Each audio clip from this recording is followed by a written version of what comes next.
I always thought I knew my husband.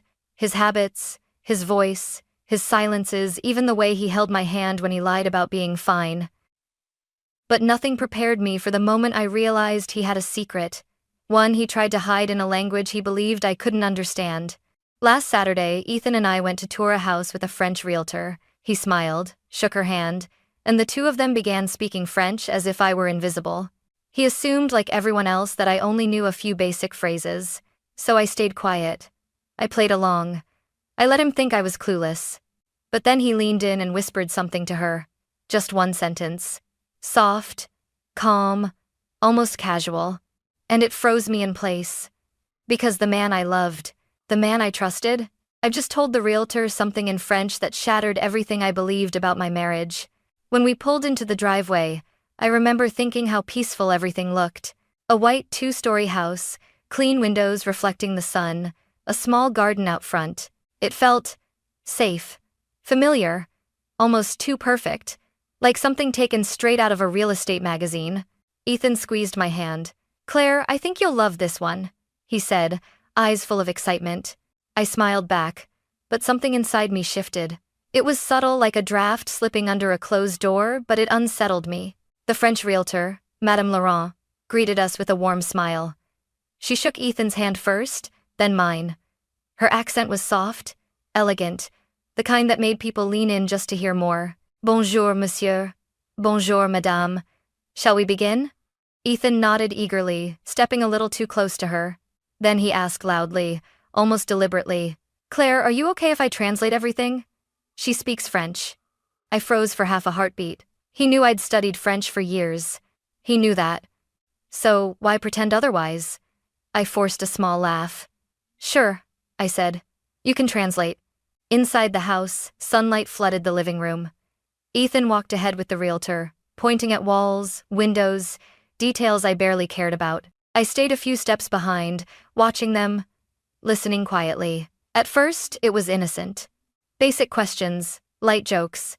But the way Ethan's voice softened around her, the way she giggled at something he said, the way he didn't look back at me even once, a strange heaviness settled in my chest. And for the first time in our marriage, I felt like an outsider, in a room that supposedly belonged to both of us. We moved deeper into the house, the kitchen first, then the dining room, each space perfectly staged with soft lighting and spotless countertops. Ethan walked beside the realtor, practically glued to her side, while I kept a few steps behind, pretending to admire the decor. Pretending. Everything I did that day was pretending. In the kitchen, the realtor pointed at the marble island and said in French, "La cuisine a été rénovée l'année dernière." The kitchen was renovated last year. Ethan nodded, then replied smoothly, "C'est parfait.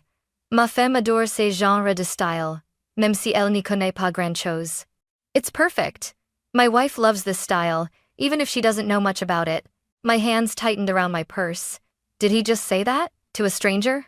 I forced myself to look calm, tracing the countertop with my fingers. But inside my chest, something twisted. We walked toward the living room, and the realtor lowered her voice slightly. "Votre femme semble très gentille." Your wife seems very kind. Ethan laughed softly, a laugh I had never heard from him. "Oui, elle est gentille, mais elle ne comprend pas ce genre de choses." Yes, she's kind, but she doesn't understand these things. These things? What things? My lungs felt tight, but I stayed silent. He wasn't just talking about the house. He was talking about me, as if I were a simple-minded accessory tagging along. Then, as they walked ahead, he glanced back at me just once, with a smile so sweet it made me sick.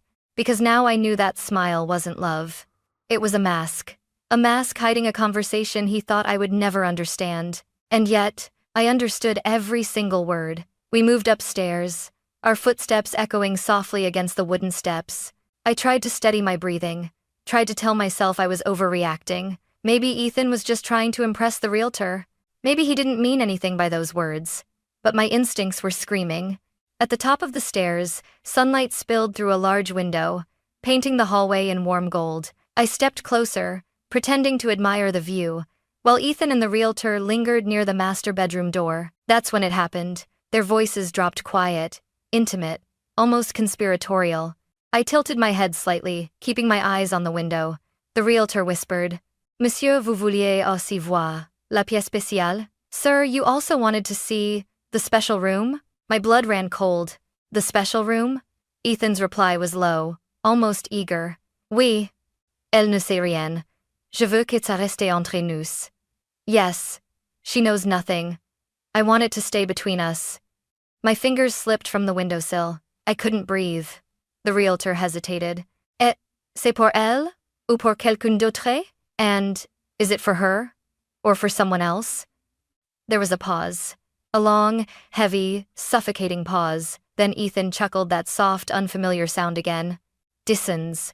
Quelqu'un d'autre. Let's just say, someone else. My stomach dropped. Someone else? I pressed a hand to my mouth, forcing myself not to gasp.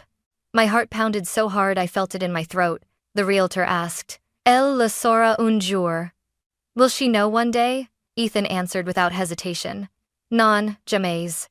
No, never, never. The man I loved, the man I shared a bed and a life with, was planning something behind my back. A secret room, someone else. And I was never supposed to know. At that moment, the warm, sunlit hallway felt cold and foreign. I understood now. I wasn't just being left out. I was being lied to. Deliberately. Carefully. Cruelly. And whatever Ethan was hiding upstairs in that perfect house, it was going to destroy us. I spent the rest of the tour pretending. Pretending the house was lovely. Pretending nothing was wrong. Pretending I hadn't just overheard my husband planning a secret room for someone else. My smile hurt. My throat hurt. Everything hurt. As we walked back downstairs, Ethan slipped an arm around my waist. What do you think, Claire? Nice, right? His touch felt foreign, like a stranger brushing my skin. I forced a nod. It's okay. He studied my face for a moment. Are you tired? You look pale. I wanted to scream. I look pale because you're lying to me. But I only replied, just hungry, I guess. Madame Laurent handed Ethan a folder of documents.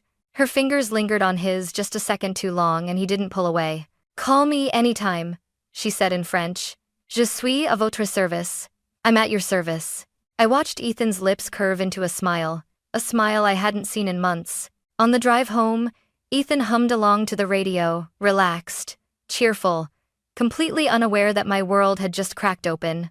I stared out the window, gripping my knees so tightly they ached. He asked casually, Claire, baby, you didn't say much today. You sure you're okay? Okay? Nothing about this was okay. But I wasn't ready to confront him, not yet. I needed to understand more. I'm fine, I lied. Just thinking. He reached over to squeeze my thigh. Don't worry. Everything will make sense soon. The words hit me like ice water. Everything will make sense soon? What was that supposed to mean? When we got home, Ethan kissed my forehead and went upstairs to shower. The moment I heard the water running, I sank onto the couch, trembling. My mind kept replaying those whispers. A secret room. For someone else. She will never know. I pressed my hands to my temples, trying to calm myself. Was Ethan cheating on me? Was he planning to hide another woman? Or, worse? A sickening thought struck me. What if he never meant for me to find out? What if he was building something in that room that would change our marriage forever? I needed answers. Real answers. Not from him, not yet. I would have to find them myself. Because for the first time since marrying Ethan Miller, I couldn't shake the fear that my husband was a man I didn't know at all. The next 3 days felt like walking through fog. Ethan acted normal, too normal. He made breakfast, kissed my cheek before work, sent cute emojis during lunch. But every small gesture felt choreographed, rehearsed, like a man performing the role of perfect husband. Because he was hiding something. On the third afternoon, I finally broke. Ethan said he needed to run an errand. His tone was casual, but the way he grabbed his keys too quickly, the way he avoided my eyes told me everything. The moment he left, I followed him. I kept my distance, my heart pounding in my ears as I trailed his car through downtown Seattle. He turned into a quiet street and parked beside a small cafe with outdoor seating. I stayed inside my car, watching from behind tinted windows. A few minutes later, a woman approached him. She was young, maybe mid-20s, with soft brown hair, bright eyes, and an anxious expression. She looked nothing like me. Shorter, slimmer, prettier in a fragile sort of way. Ethan stood up when he saw her. And then, he hugged her. Not a friendly hug. A long, tight one like he was holding someone who needed him. My stomach twisted painfully. When they sat, leaning close over the tiny cafe table, I cracked my window just enough to hear. The woman's voice trembled. "Ethan, did you talk to her yet? Talk to me? About what?" Ethan shook his head. "Not yet. She's not ready." "Not ready? For what?" The woman squeezed his hand and he didn't pull away. "I'm scared," she whispered. "He followed me again yesterday." My breath caught. Followed her? Ethan leaned closer, voice low but urgent. "Jenna, listen to me. Once the room is ready, you'll stay there for a while. Claire won't know. You'll be safe." My heart stopped. Jenna. Someone else. The secret room. The dots connected themselves violently, cruelly, devastatingly. My husband wasn't just hiding a woman. He was planning to hide her inside our future house. I covered my mouth to stop a sob. Inside the cafe, Jenna's eyes filled with tears. "I don't want to ruin your marriage." Ethan reached for her hand again. "Don't worry about that. Claire trusts me too much." The edges of my vision blurred. My husband, the man who vowed to love me, was comforting another woman, reassuring her with the exact tenderness I used to receive, and he said I trusted him too much. A laugh broke from my throat, a broken, trembling sound. Ethan had no idea. He had no idea I was sitting just outside, watching my world fall apart through a windshield. He had no idea that every word he spoke in French, every secret he whispered upstairs in that perfect house, was now unraveling into something far darker than betrayal. I sank lower in my seat, gripping the leather until my nails hurt. In that moment, one truth became painfully, brutally clear. Whatever Ethan was planning for Jenna, he never intended for me to know. And now that I did, everything was about to change. I didn't remember driving home. I didn't remember parking, or walking up the stairs, or opening the door. All I remembered was the numbness, a cold, empty numbness that settled into my bones like ice. My husband was planning a secret room for another woman, a woman he held, comforted, whispered to, a woman he was willing to hide from me. I stared at our living room, the couch we cuddled on, the lamp he bought for my birthday, and suddenly, everything felt wrong, like a life I had stepped into by mistake. That night, while Ethan showered, I made the decision that changed everything. I picked up his phone. He never locked it. He always claimed he had nothing to hide. What a joke. I opened his messages, scrolled, read everything, and then I found it. A folder labeled J.L. Private. My fingers shook violently as I tapped it open. There were photos of Jenna bruised arms, a swollen lip, hospital wristbands. There were documents filed under police reports. There were audio notes, her voice trembling as she described someone pounding on her apartment door late at night. But then, I opened a PDF labeled Safety Plan Transition Room. The first line hit me like a punch. Create a temporary secure room for Jenna Lewis until her abuser is arrested. Claire must not know to reduce emotional trigger risk. Trigger risk? Emotional trigger? I felt dizzy. I scrolled heart in my throat until I found a note written by Ethan himself. Claire has a trauma history. I don't want her exposed to Jenna's situation too soon. She'll panic. She'll relive it. My breath stilled. Trauma history? I hadn't spoken about my past with Ethan since early dating. I barely remembered telling him some drunken, broken confession about an ex who hurt me years ago. Something I thought I had buried deep enough to never dig up again. But Ethan remembered, and he chose to protect me. By shutting me out, my chest tightened painfully. I didn't know whether to scream or collapse. Just then, the bathroom door opened. Steam rolled out, followed by Ethan towel around his waist, hair damp, humming softly. He froze when he saw the phone in my hand. We stared at each other in a thick, suffocating silence. Finally, he whispered, "Claire, what did you read?" My voice cracked. Everything. His face drained of color. I held out the phone, my hands trembling violently. "Who is she, Ethan? And why the hell were you planning to hide her in our house? In a secret room you didn't want me to know about?"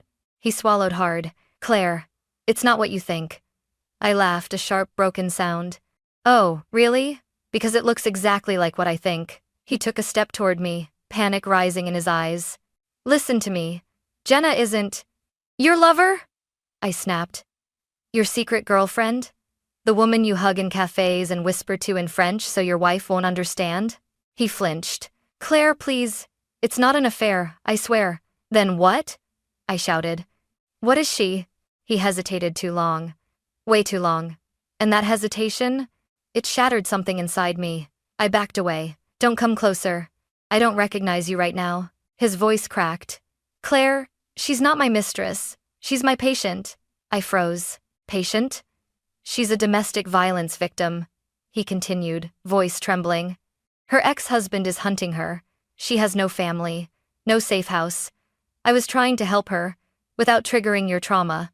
My heart pounded so loud I could barely hear him. I wanted to protect you, Claire. Not hurt you. Never hurt you.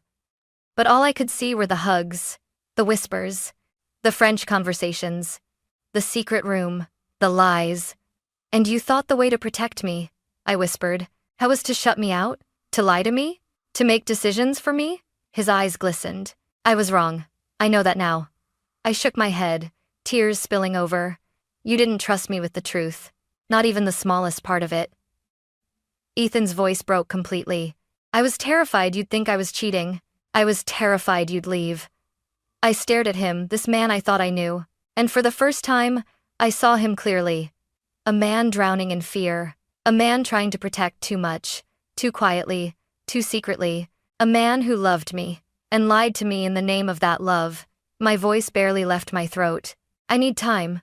I need space. I can't breathe here. He reached for me, but I stepped back. Please, Claire, he whispered. Don't walk away. But I already had. I grabbed my coat, keys, and bag with shaking hands, opened the door, and stepped into the cold night air. The last thing I heard before the door closed was Ethan's broken whisper. I'm so sorry. Please come back. But I didn't turn around. Not yet. I had to leave. Because the truth wasn't just painful. It was suffocating. And now that I knew everything, I wasn't sure if our marriage could survive what came next. I stayed at my friend Madison's apartment for 3 nights. 3 nights of silence. 3 nights of replaying Ethan's words in my head. 3 nights of asking myself whether love still meant anything when trust had already bled out. Madison kept telling me, Claire, he didn't cheat. He tried to help someone. But betrayal isn't always about another woman in your husband's arms. Sometimes, betrayal is a secret. Sometimes it's a choice someone makes for you. Sometimes it's the lie behind the truth.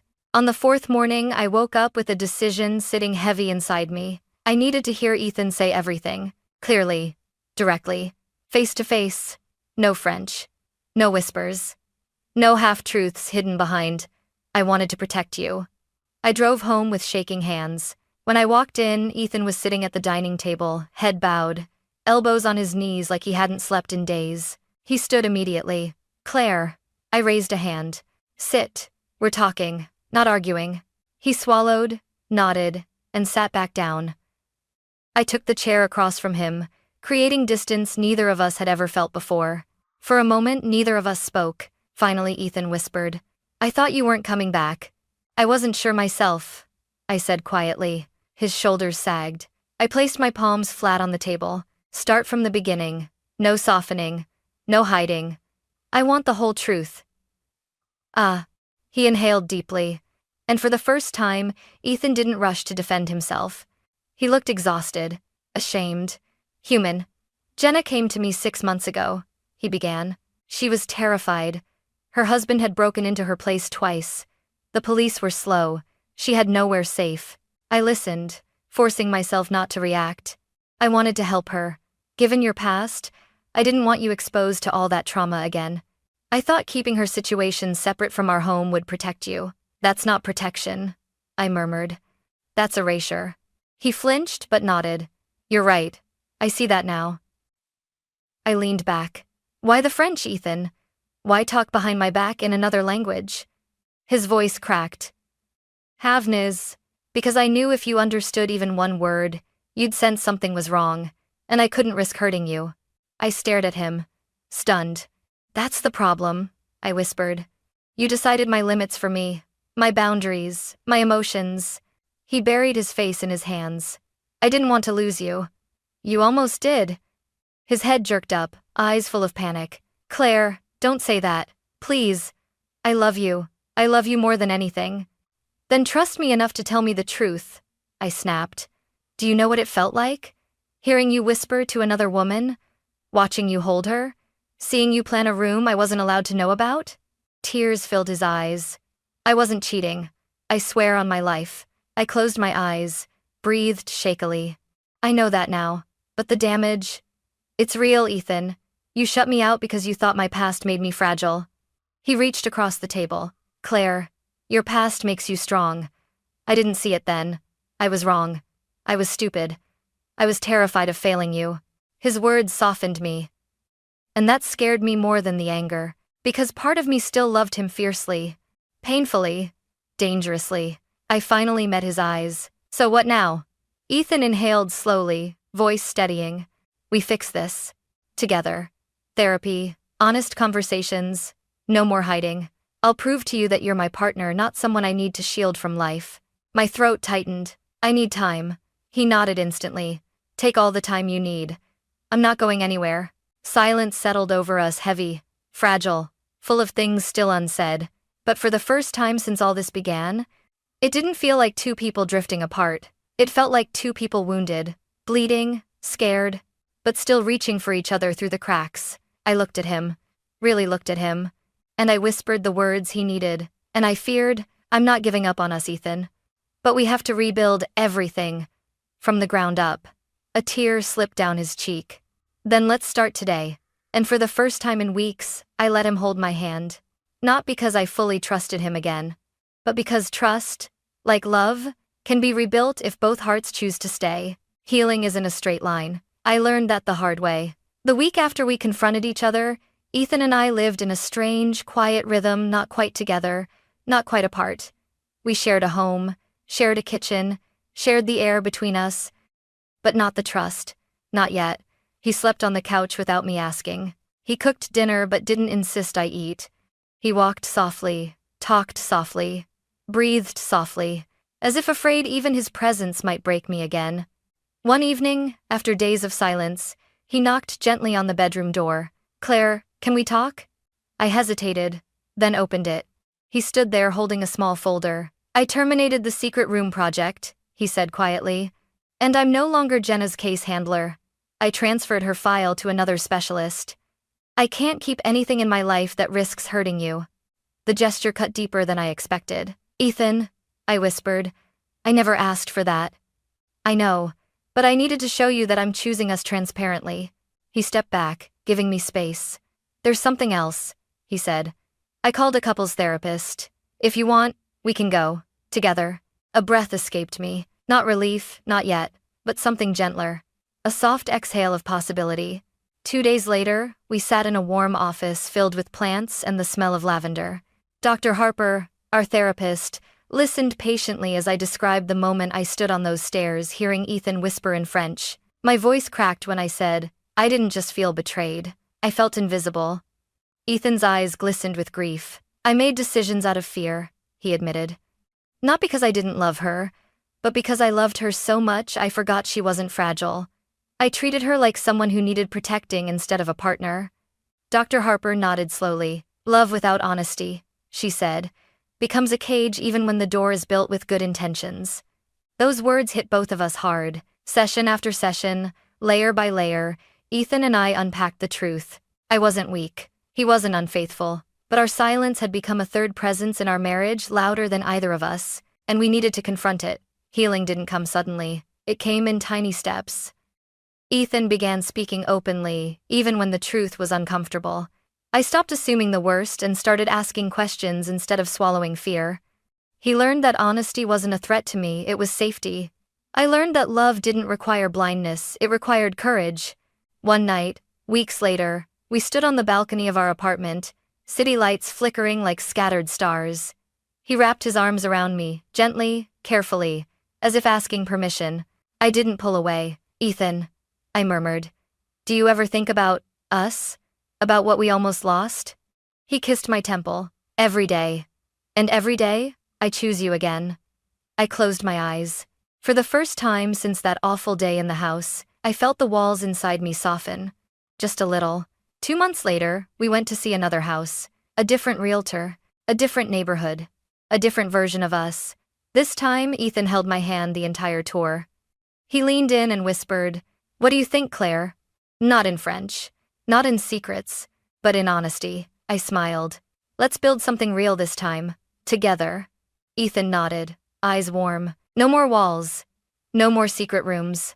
I intertwined my fingers with his. Only one home, one life, one truth. And for the first time in a long time, that future didn't scare me. It felt possible. It felt right. It felt ours. Not perfect, but real. And sometimes, real is better than perfect.